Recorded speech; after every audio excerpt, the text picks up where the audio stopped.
Hello everyone, আমি আজকে একটা রান্না তোমাদের সাথে শেয়ার করব। সেটা হচ্ছে পমফ্রেট মাছের কালিয়া।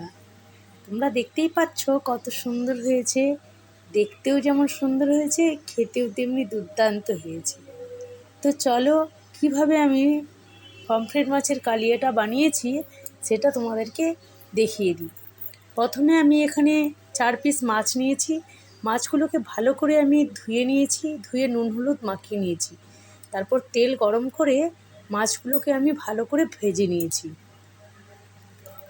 এপিট ওপিট করে মাছগুলোকে আমি ভেজে নিলাম।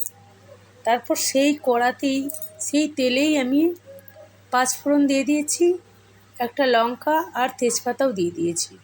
তারপর ভালোভাবে সেগুলোকে নেড়ে 2 চামচ আমি পেঁয়াজ বাটা আর 1 চামচ আদা রসুন বাটা এখানে দিয়ে দিয়েছি। ভালো করে সেটাকে নেড়ে নিলাম।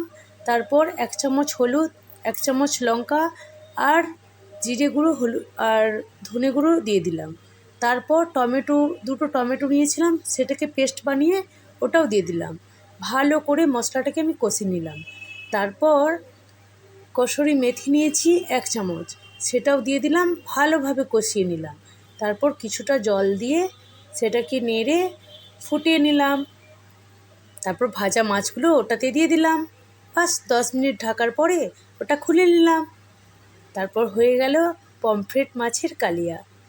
তোমরা যারা যারা আমার চ্যানেলটায় নতুন এসেছো অবশ্যই আমাকে একটা লাইক করো, কমেন্ট করো আর শেয়ার করো। আর পরের রেসিপিটা দেখার জন্য অবশ্যই তোমরা আমার চ্যানেলটাকে অবশ্যই ফলো করে দিও। Bye bye, tata. আবার অন্য রেসিপি নিয়ে তোমাদের সাথে নতুন করে দেখা হবে। Good night.